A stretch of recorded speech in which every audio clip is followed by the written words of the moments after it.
Olá pessoal, sejam bem-vindos a mais um episódio do Tributex. Meu nome é Douglas Stelletti, eu sou advogado tributarista e hoje a gente vai falar rapidamente da prescrição intercorrente prevista na Lei 9873 de 99, tema esse que foi escolhido democraticamente em votação lá no Instagram. Então, se você acompanha o podcast e não me segue no Instagram, não perca a oportunidade de votar no tema dos próximos episódios. Então vamos lá, a Lei 9873 de 99 traz em seu artigo 1º, parágrafo 1º, a seguinte previsão: incide a prescrição no procedimento administrativo paralisado por mais de 3 anos, pendente de julgamento ou despacho, cujos autos serão arquivados de ofício ou mediante requerimento da parte interessada, sem prejuízo da apuração da responsabilidade funcional decorrente da paralisação, se for o caso. Ou seja, trazendo isso para o âmbito do procedimento administrativo fiscal previsto no Decreto-Lei 70.235, a gente pode imaginar que teve um auto de infração, você impugnou aquele auto de infração, a DRJ demorou 5 anos para dar uma decisão e não teve nenhum despacho relevante ali no meio, você tem o direito de pedir a anulação do débito em decorrência da ocorrência da prescrição intercorrente prevista na Lei 9873 de 99. Mas a prescrição intercorrente se aplica a todo tipo de procedimento, a todo tipo de crédito que é julgado no âmbito do CARF, no âmbito do Processo Administrativo Fiscal Federal? A resposta é não. O artigo 5º dessa mesma lei, ele ressalva os procedimentos de natureza tributária.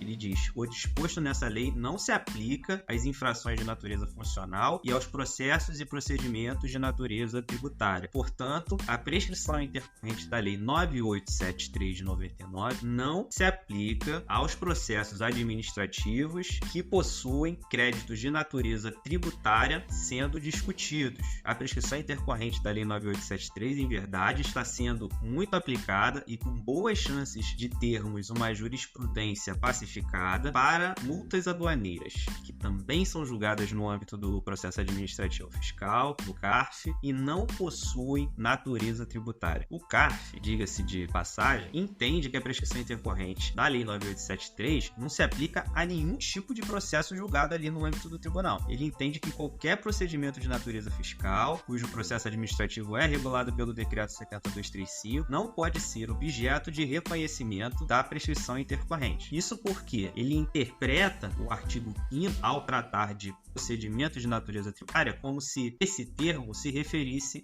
aos procedimentos relacionados ao Decreto 70.235. Mas isso, no meu entendimento e no entendimento da jurisprudência, que aparentemente é majoritária pró-contribuinte por enquanto, é de que é uma impropriedade do legislador que trouxe ali a palavra procedimentos, porque o procedimento ele não possui natureza. A natureza ela é do crédito. Ou o crédito ele possui uma natureza tributária, ou o crédito não possui uma natureza tributária. Ou seja, quando o crédito sendo discutido no âmbito do processo administrativo fiscal não possui a natureza tributária, que é o caso das multas aduaneiras, é perfeitamente aplicável prescrição da Lei 9873 de 99. Inclusive, a primeira turma do STJ, ao julgar o RESP 1999532 do Rio de Janeiro, firmou o entendimento de que a multa aduaneira prevista no artigo 107, inciso 4 do Decreto-Lei 3766 não possui natureza tributária. E por não possuir natureza tributária, seria então aplicável a prescrição intercorrente da Lei 9873 de 99. E esse julgamento ele é muito interessante porque o voto da ministra Regina Helena ele é uma aula do que seria uma obrigação tributária ou não tributária. Então, através do voto da ministra Regina Helena, você consegue extrair como você deve interpretar os casos aplicáveis ao seu cliente e verificar se há uma chance efetiva, uma grande chance de conseguir o afastamento da cobrança pela aplicação da prescrição intercorrente administrativa ou não. E nesse voto, a ministra Regina Helena, no caso era uma multa pela prestação intempestiva dos dados de embarque no Siscomex de uma carga destinada ao exterior, ela diferencia a obrigação acessória tributária da obrigação acessória que não tem nenhuma relação com o tributo, porque a obrigação acessória tributária prevista no CPN, ela pode ser instituída com duas finalidades, ou arrecadar ou fiscalizar um tributo. Ou seja, se há uma obrigação legal de determinada ação e ela não possui como objetivo uma arrecadação ou uma fiscalização de tributo, então ela não tem natureza tributária. E no voto da ministra Regina Helena, também é possível entender que não é toda obrigação ou toda penalidade finalidade que não vai se revestir de natureza tributária, porque ela também explica que nos casos em que a obrigação acessória ela tem um vínculo com a arrecadação e com a fiscalização do tributo, ela possui a natureza de obrigação acessória tributária. Então, nesses casos, quando ela é descumprida, ela se torna uma obrigação principal, também com a natureza tributária, e nesse caso não se aplicaria a prescrição intercorrente. Mas no caso específico da multa aduaneira com destino à exportação, considerando que ela não possui como finalidade arrecadar ou fiscalizar qualquer tributo, visto que não havia tributo ali a ser arrecadado ou fiscalizado no momento do cumprimento da obrigação, então se aplica sim, independentemente de estar regulado pelo Decreto 70235, o procedimento administrativo, a prescrição intercorrente da Lei 9873 de 99. Então, o que temos hoje é esse julgamento da primeira turma do STJ, que tem sido aplicado em larga escala pelos demais tribunais, e na segunda turma do STJ está pendente de julgamento o recurso especial 20.02852 de São Paulo, que no momento possui, que está com a votação empatada até o momento, também sobre essa matéria, também sobre a multa aduaneira, e que eu acredito que vai ditar a jurisprudência sobre essa matéria daqui para frente. Por enquanto a votação está empatada, está 1-1, mas o julgamento ainda não foi finalizado. O relator, ministro Francisco Falcão, entendeu que a prescrição intercorrente não pode ser aplicada a nenhum tipo de procedimento que seja regulado pelo Decreto 70235. Então ele fez uma interpretação parecida com a do CARF ao editar a súmula 11, mas o ministro Mauro Campbell deu um voto divergente, também na linha do que a ministra Regina Helena da primeira turma havia entendido, mas com algumas nuances. O ministro Mauro Campbell entende que a prescrição intercorrente só pode ocorrer se a paralisação ocorrer entre a impugnação e a decisão da DRJ,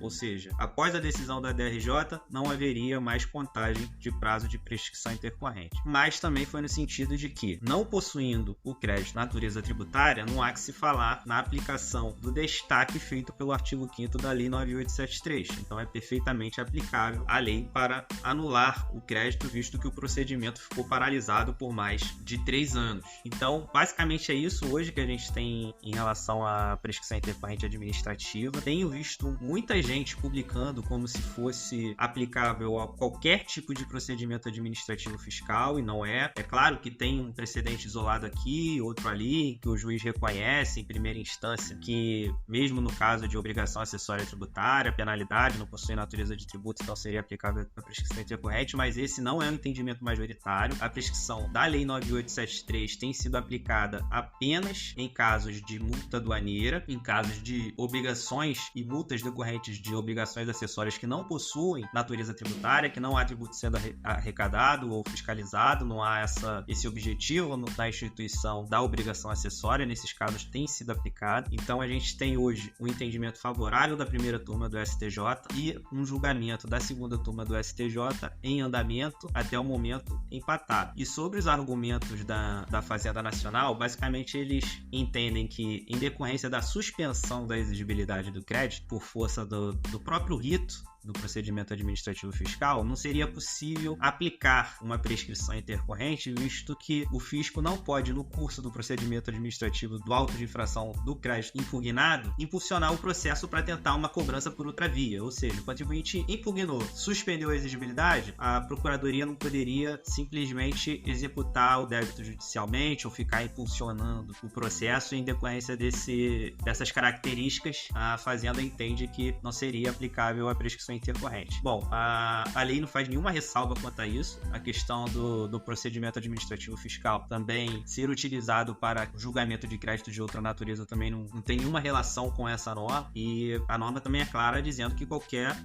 procedimento que vise punir, né, sanções punitivas, enfim, seria passível da contagem do prazo prescricional ali previsto. E o curioso é que recentemente a gente teve a alteração do regime de aplicação do voto de qualidade. A gente tinha o voto de qualidade, a gente tem turmas paritárias no CARF, que são conselheiros do contribuinte e conselheiros do fisco. Essas turmas possuem número par, só que o presidente é sempre um conselheiro representante do fisco, um conselheiro da Fazenda Nacional. Então, quando as votações terminam empatadas, o voto de qualidade ele é atribuído ao presidente, que já votou inicialmente, ou seja, o voto dele ganha uma característica dúplice, é um voto qualificado, e isso desempata o julgamento. E como ele é representante do fisco, na grande maioria maioria dos casos, o voto desse presidente é favorável aos interesses fazendários. E teve muita discussão em torno do artigo 112 do CTN, dos contribuintes, dizendo que, em caso de dúvida, deveria ser aplicado o entendimento mais favorável ao contribuinte. Inclusive, eu tenho um artigo escrito e publicado sobre essa questão, em que eu entendo que realmente deve ser aplicado o artigo 112 do CTN, mas apenas em relação às penalidades, visto que é um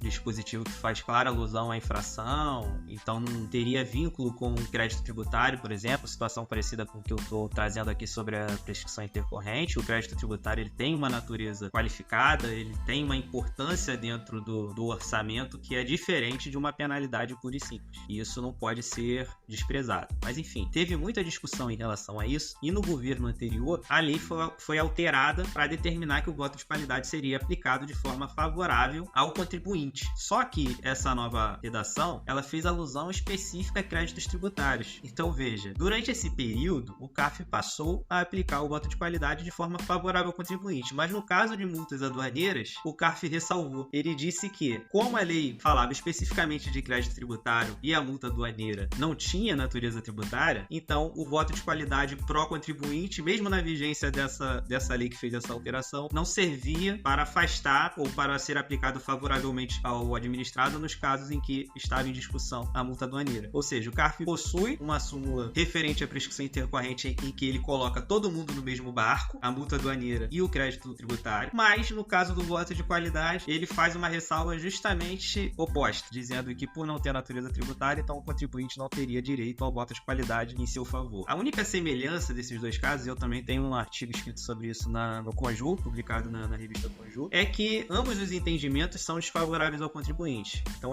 isso é só a ponta do iceberg sobre o que acontece diariamente no CARF, sobre o quão difícil é o contribuinte conseguir um provimento favorável. E essa questão, ela foi ressaltada porque a Procuradoria da Fazenda Nacional, ao fazer um parecer sobre o voto de qualidade, ela fez uma ressalva sobre a natureza do crédito, diferenciando as multas aduaneiras dos créditos tributários. E esse parecer foi publicado e serviu como orientação. E no julgamento do recurso especial 20.02.852 de São Paulo, esse parecer foi levantado, a questão da existência desse parecer foi levantado pelo ministro Herman Benjamin, que inicialmente deu a entender que dará um voto pró-fisco, mas diante da existência desse parecer, ele pediu para o procurador juntar o parecer aos autos, porque pode ser que, em decorrência da existência desse parecer da Procuradoria dizendo que há a ressalva da multa aduaneira para o crédito tributário, inclusive para fins de interpretação de como o voto de qualidade deve ser aplicado, porque isso pode influenciar em seu entendimento sobre